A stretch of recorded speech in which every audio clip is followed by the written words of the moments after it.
Question number 5, Grant Robertson. Thank you, Mr Speaker. My question is to the Minister of Finance. Will his expectations stated in Budget 2015 that unemployment would drop below 5% in 2016 be met? If not, why not? The Honourable Bill English. Well, Mr Speaker, we don't know yet because we won't know until February next year when the fourth quarter of the HLFS is reported. But given that we've seen more than 50,000 additional jobs in the last 6 months, it's still possible. Supplementary question, Mr Supplementary Speaker. question, Grant Robertson. Why has the number of young people not in employment, education and training continued to climb after 8 years of a national government, with the latest increase in the rate for young men being the greatest since records began in 2004? The Honourable Bill Mr. English. Speaker, the member does himself a disservice. The NEET rate has recently been as low as it's ever been.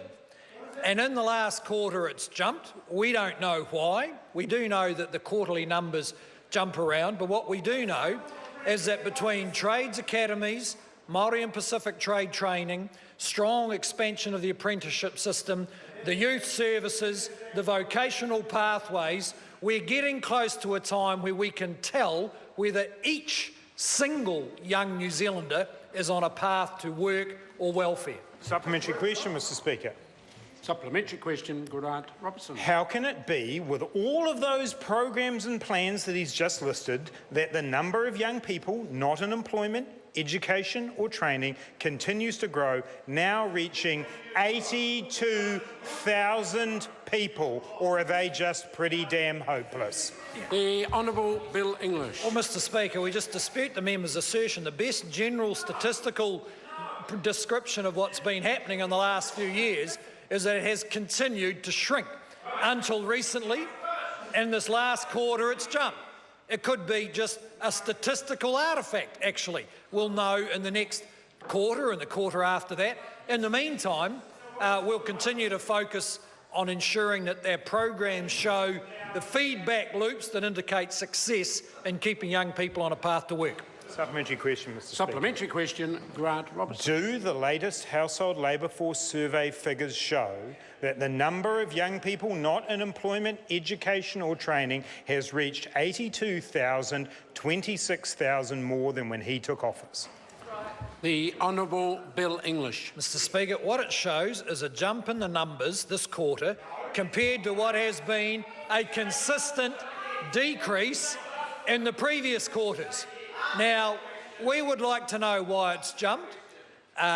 In the meantime, we're getting on with the job, which is spending literally hundreds of millions of dollars in much improved systems and keeping these young people on track. Point of order, Mr Speaker. Point of order, Grant Robertson. Mr Speaker, I asked a very specific question about the increase and the latest Household Labour Force Force. And I listened very clearly to the answer. It was without doubt addressed, maybe not to the member's satisfaction, but it was clearly addressed. Further supplementary? Supplementary question, Mr Speaker. Grant Robertson. Is it correct that in the latest Household Labour Force survey, the number of young people not in employment, education or training is now 82,000, 26,000 more than when National took office? The Honourable Bill English. Well, Mr Speaker, actually you can't agree necessarily with that. What we have is one quarter of a long-running survey in which survey quarterly numbers often jump around. So in time we'll find out whether it's actually increased or not.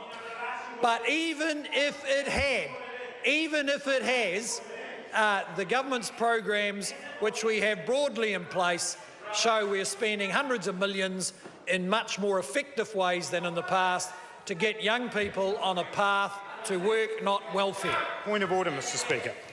Point of order, Grant Robertson. Mr Speaker, you encourage us to ask specific factual questions without any political innuendo. I asked that question twice about the specific Household Labour Force survey data that the Minister himself has referred to in the House, and he has not addressed that question twice in a row. Order. In the first in the first question raised, I am absolutely sure it was addressed in the way it was asked. The second question asked was subtly different, and you started with the words, is it correct? And as I recall the Minister's answer, he effectively said, no, it's not correct. Now, the member might not agree with that statement, but that's the way the Minister chose to answer it. Point of order, Mr Speaker. Point of order, Grant Robertson. Point of order, Mr Speaker. I'm concerned to get some clarification from you about what happens when a Minister or a Prime Minister needs to correct an answer that they've given, but you have ejected them from the House. You know, I know that if someone's given an incorrect answer, they need to come back to the House and correct it as soon as they are able to. What are the circumstances when someone has been ejected as to when that occasion occurs? As soon as the particular member who's asked to leave is then allowed back, and I determine that. And then it's over to the member who's been ejected as to whether he feels it's need to correct any answer.